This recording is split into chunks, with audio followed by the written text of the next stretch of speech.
चलो प्रीतम, हमारा काम तो हो गया, अब यहाँ से जल्दी से निकल लेते हैं। फिर वह दोनों वहाँ से भाग जाते हैं और एक पेड़ के व्यक्ति उस कुएं के पास से गुजर रहा होता है। तभी उसे कुएं से बहुत तेज चमकती हुई रोशनी दिखाई देती है। फिर वह उस कुएं में झांक कर देखता है तो उसे कुछ चमकती हुई चीज दिखाई देती है। अरे ये क्या चीज है? ये तो बिल्कुल सोने की तरह लग रही है। फिर वह सूखे हुए पेड़ की मदद से कुएं में उतर जाता है। अरे वाह वाह, ये तो सोने का सिक्का है। लगता है मेरे हाथ कोई खजाना लग गया है। फिर वह सूखी हुई डंडी की मदद से वहाँ खुदाई करने लगता है। अरे वाह, मेरा शक तो सही निकला, मैं तो सच में माला माल हो गया। फिर वह और सिक्कों के लालच में और गहरा गड्ढा खोद देता है। तभी उस गड्ढे में से एक हीरे की अंगूठी मिलती है। वह उस हीरे की अंगूठी को खींचने की कोशिश करता है तो अंगूठी के साथ साथ पूरा का पूरा हाथ ही बाहर निकल आता है। यह देखकर वह बहुत घबरा जाता है और उस हाथ से अंगूठी निकालकर जल्दी से पेड़ की मदद से कुएं से बाहर निकल जाता है और वहां से भाग जाता है। फिर एक दिन उस कुएं के पास से गुजर रहा होता है। इतनी तेज रोशनी देखकर वह अरे बचाओ बचाओ! मेरी अंगूठी मुझे वापस लौटा दे, वरना तेरी टुकड़े टुकड़े करके खा जाऊंगा। कंकाल भाई, मैं तो सिर्फ इस कुएं में झांक कर देख रहा था, मुझे नहीं पता आप किस अंगूठी की बात कर रहे हो। कंकाल भाई, मुझे जाने दो। झूठ मत बोल, तूने ही मेरी अंगूठी चुराई है। उसे मुझे अभी के अभी वापस कर दे। हे भगवान, अब मैं इस कंकाल को कैसे यकीन दिलाऊं कि इसकी अंगूठी मैंने नहीं चुराई। अरे कंकाल भाई, मेरा विश्वास करो, मैं सच बोल रहा हूँ, चाहे तो मेरी तलाशी ले लो। अगर तूने मेरी अंगूठी नहीं चुराई तो फिर किसने चुराई है? जल्दी उसका नाम बता। हे कंकाल जी, मुझे नहीं पता कौन कमबख्त आपकी अंगूठी चुरा कर भाग गया है। हे भगवान, आज तो बाल बाल बच गया, लेकिन वह हाथ किसका हो सकता है? अरे यार, कहीं वह हाथ किसी भूत प्रेत का तो नहीं था? हे भगवान, कहीं मुझसे कोई गलती तो नहीं हो गई? अजी, ये आपके हाथ में क्या है? अरे वाह, आप तो बड़े छुपे रुस्तम निकले जी। ये अंगूठी मैं तुम्हारे लिए ही तो लाया हूँ। अरे मर गया रे, ये कंकाल तो मुझे जान से मार डालेगा। अरे कंकाल भाई, मुझे छोड़ दो, मुझे मारने से तुम्हें तुम्हारी अंगूठी वापस थोड़े ना मिल जाएगी। भाई मुझे छोड़ दो, मैं तुम्हारी अंगूठी ढूंढने में तुम्हारी मदद कर सकता हूँ। मुझे एक दिन का वक्त दे दो, मैं तुम्हारी अंगूठी वापस लाकर दे दूंगा। ठीक है, लेकिन अगर तू एक दिन में वापस नहीं आया तो मैं तुझे सूंघता सूंघता तेरे घर पहुंच जाऊंगा, फिर वहीं तेरे टुकड़े टुकड़े करके तुझे खा जाऊंगा। ठीक है कंकाल जी, मैं कुछ भी करके आपको आपकी अंगूठी वापस ला कर दूंगा। फिर राजू कुएं से निकलकर दुम दबाकर वहां से सीधा अपने गांव भाग जाता है।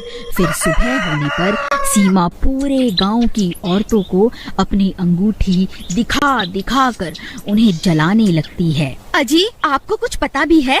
गोपी ने अपनी पत्नी को इतनी कीमती अंगूठी तोहफे में दी है और एक आप हैं जो आज तक तोहफे में एक फूल भी तोड़कर नहीं दे पाए। अभी के अभी यहाँ से भाग जा, वैसे ही मेरा दिमाग खराब हो रखा है और तुझे तोहफे की पड़ी है। जब देखो चिक चिक चिक चिक करती रहती है, चल भाग यहाँ से।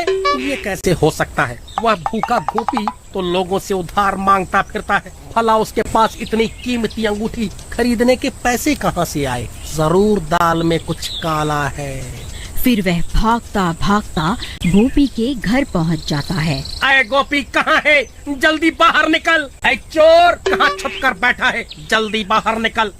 अरे अरे, ये चोर चोर क्या लगा रखा है? सही तो कह रहा हूँ, जल्दी उस गोपी चोर को बाहर भेजो। और जो तुम ये अंगूठी पहनकर पूरे गांव में घूम रही हो ना, ये वही अंगूठी है जो तुम्हारे पति ने उस कंकाल के हाथ से चुराई है। अरे भाई, क्या हो गया? ये सुबह सुबह इतना शोर क्यों मचा रहे हो? देखिए ना, ये कमबख्त राजू बोल रहा है आपने ये अंगूठी किसी कंकाल के हाथ से चुराई है। अरे नहीं नहीं, ये तो मैं शहर से खरीद कर लाया हूँ। राजू, तेरी इतनी हिम्मत, मुझ पर चोरी का इल्जाम लगाता है? मैं अच्छे से जानता हूँ, जब से मैंने अपनी पत्नी को कीमती तोहफा दिया है तब से तुम सब गाँव वाले जले भुने बैठे हो, इसीलिए अनाप शनाप बातें किए जा रहे हो। ए राजू, चुपचाप यहाँ से जाएगा या धक्के मारकर तुझे यहाँ से निकालूं?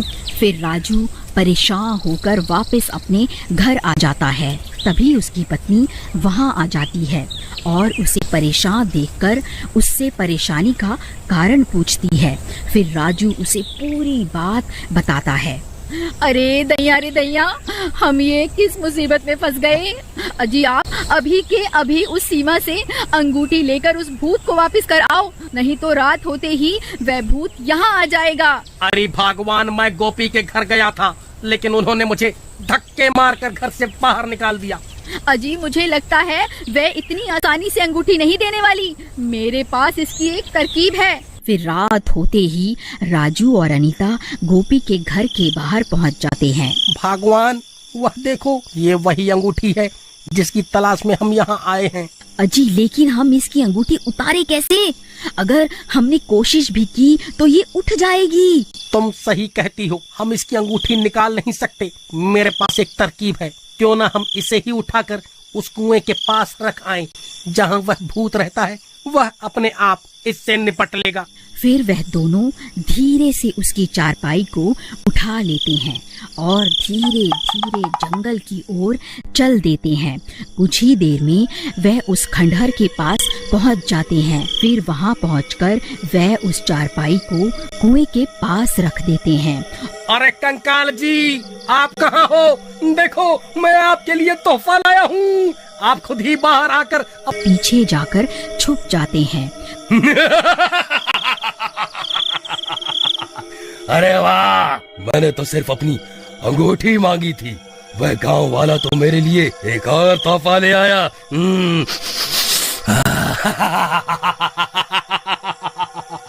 हे भगवान, ये सीमा कहाँ चली गई? उसकी तो चारपाई भी गायब है। कमबख्त मेरी पत्नी को चारपाई के साथ ही उठा कर ले गया। अरे प्रीतम तुम कहाँ चली गई? तभी गोपी सीमा की तलाश करने लगता है। अरे भाई, तुमने मेरी पत्नी को कहीं देखा है क्या? हाँ भाई, अभी वो राजू और उसकी पत्नी तुम्हारी पत्नी को चारपाई पर लेटा कर कहीं ले जा रहे थे। मुझे लगा शायद तुम्हारी पत्नी की तबीयत खराब होगी। हे भगवान, कहीं वह दोनों उस खंडहर की तरफ तो नहीं गए? फिर वह भी भागता भागता उस कुएं के पास पहुंच जाता है और वहां पहुंचकर हैरान रह जाता है। अरे नास मिटो, मेरी पत्नी को उस भूत के हवाले क्यों कराए? अरे मर गई रे, ये मैं कहाँ आ गई? कहीं ये कोई सपना तो नहीं है? नहीं मेरी रानी, ये कोई सपना नहीं है। मैं ही तुम्हारा राजा हूँ, तभी तो तुमने मेरी दी हुई अंगूठी पहनी है। चलो अब कुएं में चलते हैं, अब से वही तुम्हारा नया घर है। फिर वह कंकाल सीमा को अपने कंधों पर उठा लेता है और उसे कुएं में ले जाता है। अगर आप आगे की कहानी देखना चाहते हैं तो कमेंट करके जरूर बताएं।